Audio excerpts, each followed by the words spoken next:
नमस्कार मित्रों, चलिए आज चर्चा करते हैं गंगा माँ के बारे में। अच्छा, लोग अलग अलग बात करते हैं, नदी है, गंगा देवी हैं, गंगा माँ है। क्योंकि देखिए, जो हमारे धरती की संरचना है समुद्र मंथन के बाद जो हुई है, वो पर्वत और नदियों की वजह से हुई है। मतलब देखा जाए तो पर्वत हमारे एक तरीके से पिता हैं और नदियाँ हमारी माँ हैं, और इसी कारण ये पूरी जो पृथ्वी की संरचना है ये हो पाई है। इसके बारे में विस्तार से चर्चा की जाएगी, समुद्र मंथन के बारे में। तो सुनिए, आखिर चर्चा क्या है। चर्चा ये है कि देखिए, हम सभी यही कहते हैं कि चलिए गंगा जी में पाप धो लिया जाए। भैया, पाप तो धो रहे हो, जा कहाँ रहा है। करोड़ों लोग कुंभ में, 1.25 लाख लोग ऐसे ही स्नान करते हैं। हम सुनते हैं किसी भी तीर्थ स्थान में जहाँ पे गंगा जी बहती हैं, उज्जैन हो, काशी हो, प्रयागराज हो, ऐसे ही जितने भी तीर्थ हैं हमारे, गंगा जी जहाँ भी जाती हैं वहाँ पर बहुतेरे लोग स्नान करते हैं। देश विदेश से, हर जगह से आते हैं। तो आखिर पाप कहाँ कहाँ जाता है। अब इसी संदर्भ में एक बार एक ऋषि ने सोचा कि पाप धोने के लिए लोग गंगा स्नान को जाते हैं, वैसे में सारे पाप गंगा में ही समा जाते हैं। इस तरह तो गंगा माँ भी पापी हो जाएंगी। उस ऋषि ने यह जानने के लिए आखिर पाप कहाँ जाता है तपस्या करना शुरू कर दिया, और तपस्या करने के फलस्वरूप देवगढ़ प्रकट हो गए। ऋषि महाराज ने पूछा, गंगा माँ में जो पाप धोया जाता है वो आखिर कहाँ जाता है, जाता है नहीं जाता है, पूछा।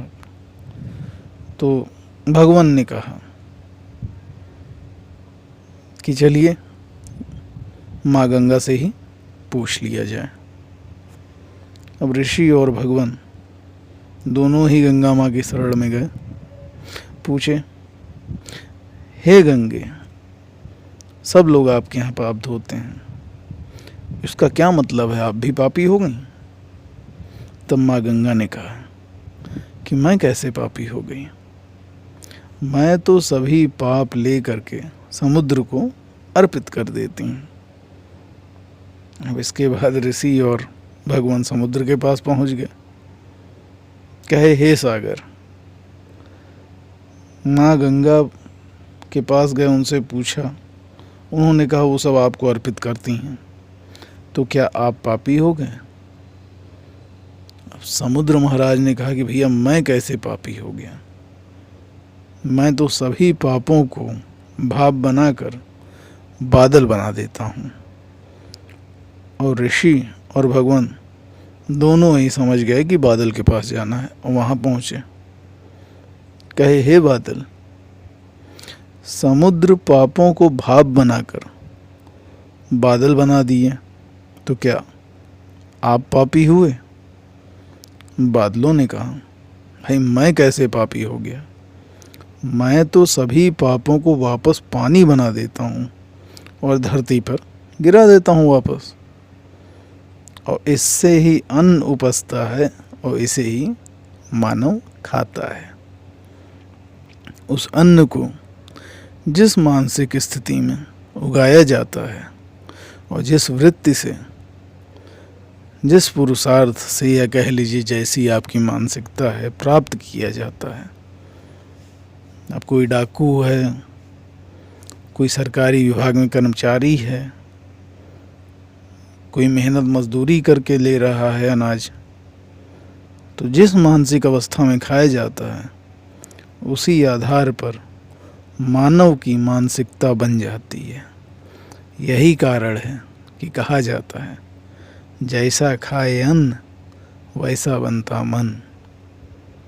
जिस भी वृत्ति से, जिस भी मन से अन्न प्राप्त किया जाता है और जिस मानसिक अवस्था में भोजन किया जाता है, खाया जाता है, वैसा ही विचार मानव का बन जाता है। और ये बिल्कुल एकदम सत्य है, 100% सत्य है। अर्थात अपने पापों को अगर हम धो रहे हैं तो वापस हम ही पाप के भागीदार बन रहे हैं। बेहतर यही होगा, देखिए समझिए, कि पाप किए ही न जाए। गंगा जी में पाप करके चले नहा लें और सब धुल जाए, कुछ नहीं। जो कर चुके हैं उसका प्रत्यक्ष मिलेगा आपको। इसीलिए करिए ही मत। न करेंगे और न पापी बनेंगे। जय माँ गंगे, जय श्री राम।